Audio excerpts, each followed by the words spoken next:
بقالنا كده فترة ما اتكلمتش عن برنامج بولت. فالمهم كنت قاعد كده على القهوة مع ناس زمايلنا شغالين معانا في المجال. ايه يا جدعان عاملين ايه؟ كله تمام؟ اخبار الشغل ايه؟ قالوا لي احنا شغالين على برنامج بولت بس. تتكلموا بجد؟ قال لك اه احنا شغالين على البرنامج ده بس. بننزل الصبح في بونص ب 200 جنيه بنخلصه، واخر النهار في بونص تاني بينزل لنا 7 رحلات ب 300 جنيه. اديني كده معايا 500 جنيه. دي مكافأة بس غير فلوس الرحلات اللي انا بعملها. طب يا جدعان نظام التحويل ايه؟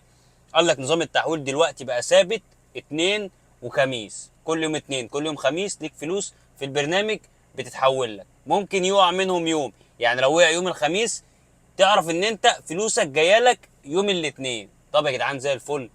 يعني البرنامج عليه رحلات وبتعرف تعمل عليه البونص؟ قال لك عليه رحلات وبعرف اعمل عليه البونص، لان هم كمان عاملين خصومات للعميل. العميل بيركب معاه خصم 50% لمدة 6 رحلات، فده بيخلي العميل هو اللي بيدور عليك، مش انت اللي قاعد مستني وتدور عليه. المهم قلت بما ان الدنيا حلوة كده ابدأ رحلة البحث عن البرنامج ده. فدورت على البرنامج، عرفت ان هي شركة اوروبية شغال في اكتر من 50 دولة.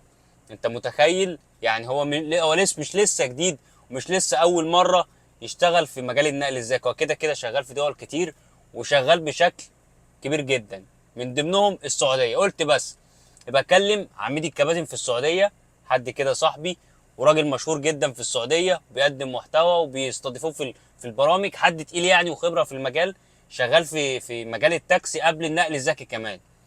قلت له يا ابو ساره عميد الكباتن عامل ايه؟ قال لي هلا والله ايه الاخبار. فقلت له ايه اخبار برنامج بولت عندكم؟ انا بشوفك بتعمل فيديوهات كتير عن البرنامج ده، ايه الاخبار؟ ده شغال اشتغل عندنا هنا من شهر 3. قال لي بص، عندنا هنا تقريبا بولت رقم واحد، خصوصا ان هو نسبته اقل من البرامج التانية، هو هنا بياخد 15%. فقلت له خلاص يا ابو ساره، خلاص طالما انت قلت الكلام ده يبقى انا اعتمدت البرنامج ده هنا. اللي عايز اوصله لك من الكلام ده ايه؟ ان احنا جايين نتكلم عن شركه اوروبيه وحاجه جامده جدا، مش بنتكلم على شركه لسه بادئه. فمعنى كده ان الشركه دي جايه ومكمله، هتكون بشكل كبير موجوده وشغاله. فلو انت لسه مش مسجل في البرنامج ده فانت فايتك كتير، لان هو عامل لك بونص ترحيبي 1000 جنيه، 10 رحلات في 14 يوم. انت متخيل؟ ده انت لو نزلت كل يوم عملت رحله في خلال 14 يوم هتعمل البونص والزياده. انت ممكن تنزل تعملهم في يومين.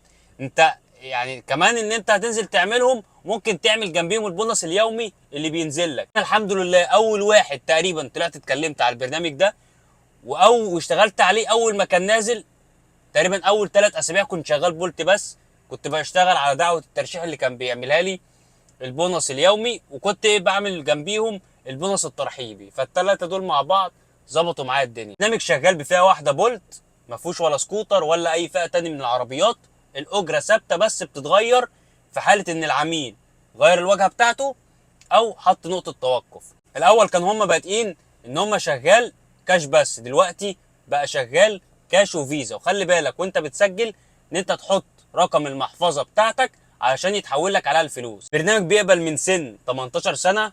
لو انت غير مصري عادي ممكن تسجل طالما معاك رخصه مصريه او دوليه بس تكون ساريه.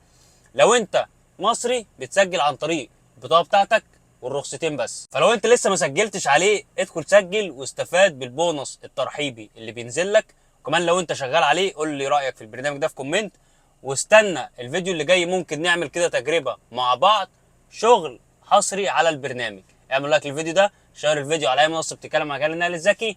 السلام عليكم.